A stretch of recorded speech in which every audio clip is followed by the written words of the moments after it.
Good evening, ladies and gentlemen. Welcome to the Mr. Hicks podcast. We're here getting it in once again, time and time again. And I am glad to be joined by my son, Mr. Marques Hicks. Mr. Marques Hicks, not Mr. Marcus. It's a whole different show. So just wanted to, this we go back and forth. We have great banter about college football, about NFL football, about high school football, and I just wanted to take this opportunity to bring him on the show after nagging him for as long as I've been doing the show, actually, because I really believe that he's going to be a great asset to the show and whatever it is that he wants to do. And I want to get him started on his journey. So introduce yourself, sir. Marcus, thanks for having me. I'm usually, in my room or whatever. You know what I'm saying? Glad I can make the trip to be on the show. To the studio. Yeah. We like to call the kitchen. Yeah. So great to get on the podcast and talk some college football, man. I'm ready. All right, let's do it. So we want to talk about the whooping, I guess you could say, that was Oklahoma, Texas, was the Red River Shootout, which will always be known as the Red River Shootout. It's not the Red River rivalry to change it for some wokeism or whatever. It's called the Red River Shootout forever, from now on forever. Now, this has been an Oklahoma thing. Like, I'm not sure how many straight games Oklahoma has won. I believe it was something like 8 or 9, and it really looked like Texas was going to get one last year. And then when Mr. Caleb Williams came in with the under Lincoln Riley offense and freaking killed it and snatched victory from the jaws of defeat, right? Just tore Texas' heart right out. Yep. And it was for real some payback time. So give me some thoughts with what you thought in the game. Well, usually, I'm looking forward to the Oklahoma-Texas game not being, a rivalry so much as, just the annual thing that happens. You know what I'm saying? The tradition. Yeah, just a tradition of it's more of an association than anything else. You know what I'm saying? It's like bat and ball. You're never like, man, ball is really kicking bat's ass today. You know what I'm saying? So me personally, I thought Oklahoma would pull an upset. I don't know why I thought that. I woke up to 49-0, so that was amazing. I did watch most of the game though. Oklahoma on offense, which was atrocious. Yeah, they for most of the game they ran Wildcat. I thought they were going to do that for a series, switch it up, keep the defense off guard. But no, that was the whole game plan for the whole week, actually. So for people that don't know, Dylan Gabriel was injured for that game, and their backup quarterback was apparently their running back. A dumpster fire of like they got him out of the homeless shelter, I guess, because they had to go Wildcat almost the whole game. Yeah. Like, what kind of a backup quarterback do you have that your quarterback goes down and you go, you know what? Let's just let the running back throw. How about let's just? Yeah. What were the options? How bad was the other option? That's what the best option was for you as a football team. The starting quarterback was out, and the backup quarterback was like, oh man, I'm probably going in, right, coach? You stay over there. We'll go with the running back actually. We've seen you play, and woo. No, thank you. We'll actually go with the running back for the entire football game. It was they had a good little drive there. The one drive, and then they did that little pop pass with the running back, and he throws like a 5-year-old girl apparently. Looked like a 5th grade lollipop. Absolute lollipop. Didn't stand a chance. There goes their momentum, and for the most part, it was bad. Their defense was also bad, getting carved up by Quinn Ewers. Quinn Ewers is the truth. Steve Sarkisian is a wizard, and Bijan Robinson's still that guy. We kind of knew that going into it, but Quinn Ewers was out there making it look easy. I don't know the stats off the top of my head, but well, I do got the one. So I know that Quinn Ewers went 21 of 31 for 289 yards, 4 touchdowns. It was 67% completion percentage, and really, it wasn't so much the stats as much as it was how easy he made it look. Like, it looked so fluid and so effortless. And I really feel like you got to know a little bit about football in order to know what the really impressive things are. Like, when you look on, like, for highlights, most of the time what you see is, like, the deep ball, like the long pass, whatever. But it was doing, like, subtle things that were just like, I know there ain't but a handful of quarterbacks in the whole world that could have made that throw. Like he was literally one time like scrambling to his left as a right-handed quarterback. Then he like changes his shoulders and then pops the ball over a linebacker's head to a running back out of the backfield over the shoulder, and we both were just like mouths open. Yeah. Like that, he just did that. Like that is for real. Mm-hmm. Like honestly, I have not seen a quarterback have that kind of command of his offense like that. And the crazy thing is, he's coming off an injury. He hasn't played the last 2 games. And like so like, in the 2 games you've seen him in, last 2 games, he got hurt during the Alabama game, but honestly, he was killing in that game. And then he comes into this game, did not play the last 2 weeks, goes into Oklahoma and beats the brakes off of their rival. And like, I'm one of the biggest guys. Like, Texas is not back. Texas is never back. I'm not eating my words just yet, because remember, this same Texas team did just lose to Texas Tech. Did they have Quinn Ewers? No, but I do believe that is like the most Texas thing ever, is to like lose to Texas Tech and then come back and beat your rival Oklahoma, because that's what good teams, those teams like this do when they're undisciplined. It's not like, they don't have the same type of focus against the bad teams, and then when the good teams get there, they get all excited, they win the big game, and then they fall off and lose to Rice the next week. So that's kind of what they do. Okay, so let's moving right along. Let's hit Clemson. I know you were talking about Clemson earlier. What were your thoughts? My thoughts: how was Clemson a top 5 team? So basically, I looked to find something that could justify Clemson being a top 5 team. Other than their defense, you really can't find anything. Their offense is 47th in total offense. They are 48th in passing offense and 50th in rushing offense, which is absolutely atrocious. And I came to the conclusion that without this defense, this is not a ranked football team. That this defense is putting the team on its entire back. It's putting this whole year on the team's back. And they're barely scraping by average teams. I don't see this team beating an elite team. They might make it to the playoffs.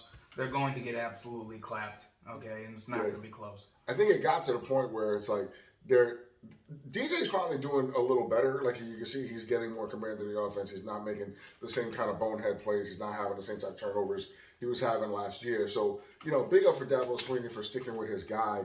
But that's what Dabo does. Dabo is a loyal guy, and he's loyal to people. I think the biggest difference between a Dabo Swinney and a Nick Saban is that Dabo Swinney is loyal to people, and Nick Saban is loyal to winning. And I think it's like if Nick Saban thought for a second that he had a better quarterback to throw out there, he'd throw him out there, and I don't think there would be any question. I really believe Dabo Swinney hangs on to people and believes in people, and it's like, I'm going to stick with my guy and give him an opportunity to get better, especially the schedule, which was really much of nothing.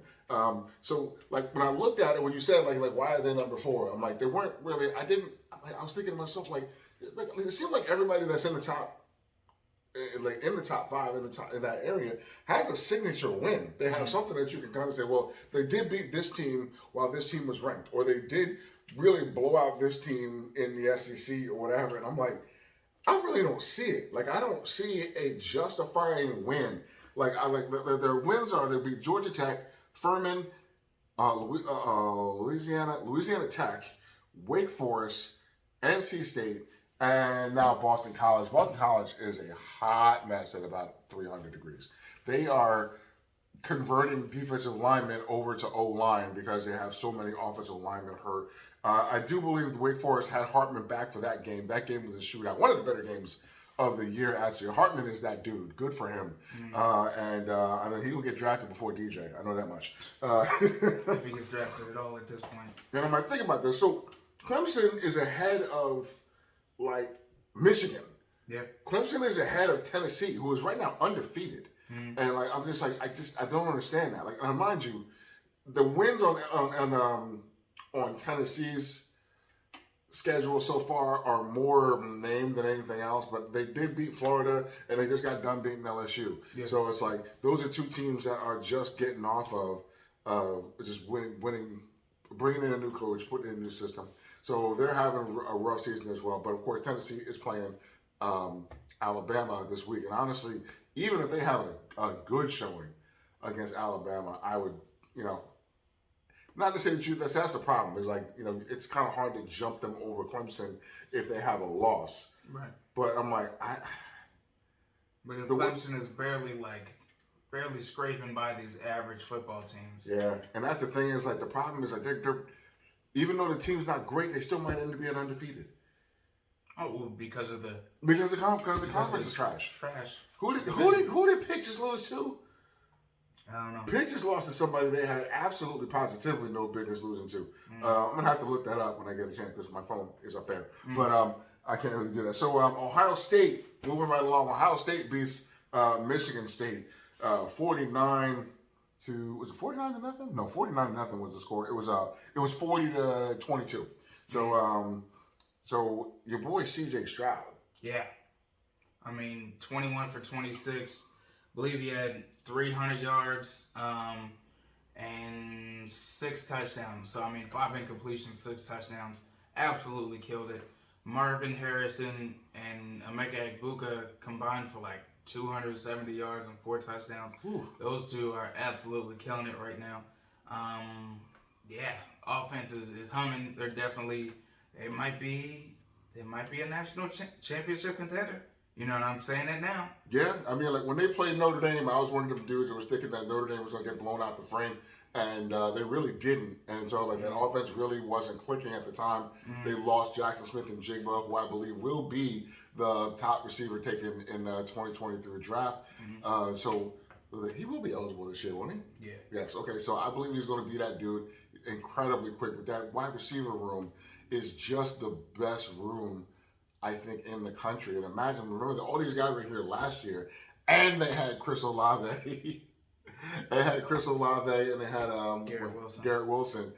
That wide receiver room is just incredible. Like what they've managed to put together in that team. I think, I started to think it's better than the Alabama room that had Waddle and Ruggs and all those guys. It's just deeper. Yeah. It's just not pause. I mean, like it's just got more to it. I think, also in this game, Henderson had 118 yards and a touch. It was an all around offensive whooping. And what happened? Speaking of rushing yards, this thing with Michigan State. if you'd want crazy. to, if you could take a guess right now as to how many rushing yards they had, it was bad. They had 20 carries and 7 whole rushing yards. I can count on my hand how many rushing yards they had on 20 carries for a total of average 0.4 rush yards per attempt. Absolutely atrocious. They're barely getting back to the line of scrimmage. It's just it's bad. They also, I don't know the stats off the top of my head, their passing stats, but it was also very bad. That was less. I believe they had less than 100 yards passing. I believe total like team rushing yards also includes like sacks. So if the quarterback got sacked a bunch of times, then that's going to take away and give you like this negative thing. However, this is just atrocious. I think this has a lot to do, as like people said, that so much of their offense was predicated on Walker, Kenneth Walker III last year. And remember, he was a transfer from Wake Forest. So, and not only did when he left, he just took the whole offense with him. Yeah. The running game was really a focal point last year, and it is not this year. It's absolutely non-existent. Remember, what Tuck's doing is where he built that team off of transfers. Now, remember, we saw that team live. Like, we actually saw Rutgers play in the series of getting clapped last season, where we went to watch them and they got beat by Ohio State, and then we went to watch the next game to get to watch him and watch Kenneth Walker III have like a Heisman performance, like 230 yards. And like for those of you who don't go to college football games, you need to go and see an embarrassment like live. Like when you see somebody, when there's a lot of energy, when the games are tight, it's really fantastic, the energy at a college football game. Nothing like a pro game. To me, it's not close. Right. However, like when it's bad though, Oh, when it's bad. Like when somebody, like an embarrassing thing happens, like right in front of you, like the whole crowd just kind of looks at each other like, Yeah. Like especially when you're with the recruits. All the recruits are sitting there like, that's so painful. When the recruits are like, ooh, see, cringe. Yeah. It was absolutely cringe. It's like if you invite your girl to a game and then you get crossed over and then the next play you get dunked on. You know what I'm saying? She's like, I'm embarrassed to be here. Okay, this is bad. I want to leave now. Oh God, my mom was watching. All right, so next thing I wanted to talk about was coaching vacancies. So right now we got 5 coaching vacancies. We got Nebraska, Wisconsin. That was a big surprise. Arizona State, not actually a surprise.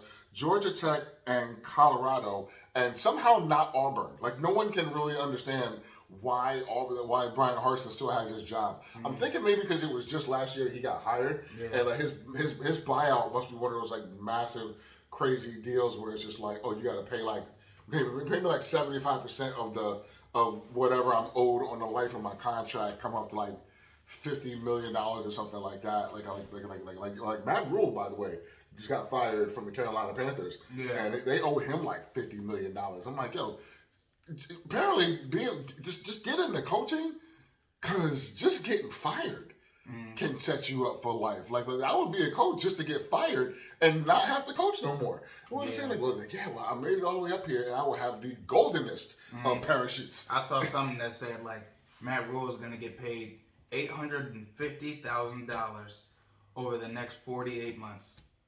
$850,000 a month. To not coach. That is incredible. Like you can get into coaching just to not coach and get paid not to coach. He sucked, and he's getting paid that much. It's actually astounding. No, I want to say this. He sucks as an NFL coach. Yeah. He was a very good college coach. He's one of the few people who could ever say that he was successful at Temple. And then he turned around Baylor after Baylor had to deal with the Art Briles situation. Yeah. So, that was just absolutely nasty. And which kind of moved me to my next thing, which is the Nebraska job is open, and I hear a lot of talk about Lance Leipold for the Nebraska job and the Wisconsin job.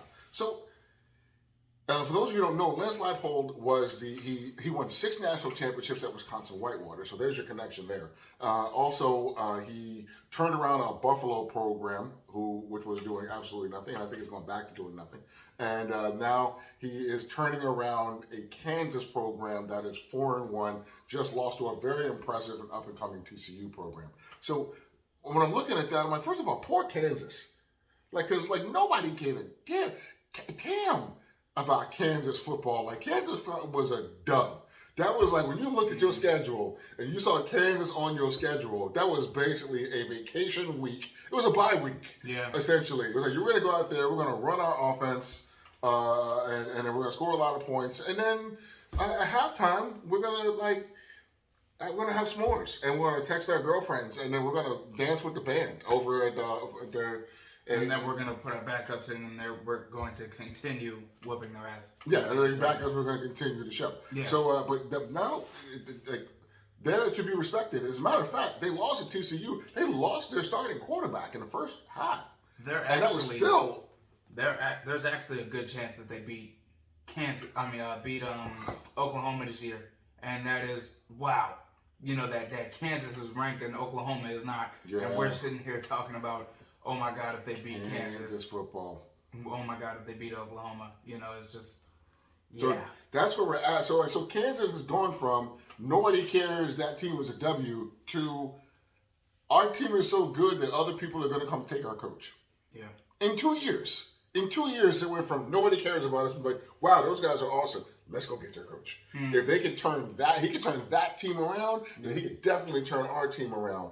And I'm like, Kansas is like, oh, dude, I just got this money. Why you gonna come out here and try to take this from me? We just got good. They're like, y'all hating on us. So Wisconsin, Wisconsin's open, Arizona State's open. My big thing is and I've been talking about this for months. You can attest to this. That Deion Sanders should take the Georgia Tech job. Considering what he's done at Jackson State, just making Jackson State relevant and making people care about black college football, about the way he has recruited. What's the name of the young man that he got?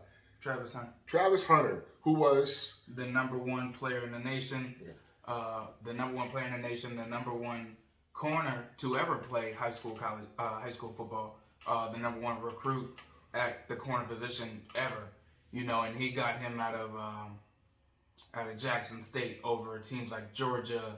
Everybody in the nation, pretty much. Everybody wanted him, and he. But specifically, he was a Florida State recruit for a long time. Yeah, and then last minute he flipped, and on signing day he ended up with Jackson State. So I mean, Deion, hell of a recruiter out of Jackson State. So be interesting to see where he can do out of the next job he goes to. I think he should wait maybe until Florida State opens, but it might be a while. Right, because Florida State's actually doing pretty good right now. You can't fire him now. Yeah, you can't really fire him now, but so even if you want to eventually end up at Florida State, you could take Georgia Tech now. And considering what you did, like people say Georgia Tech's facilities are terrible. I'm like, yeah, they're better than Jackson State's facilities. I'm pretty sure.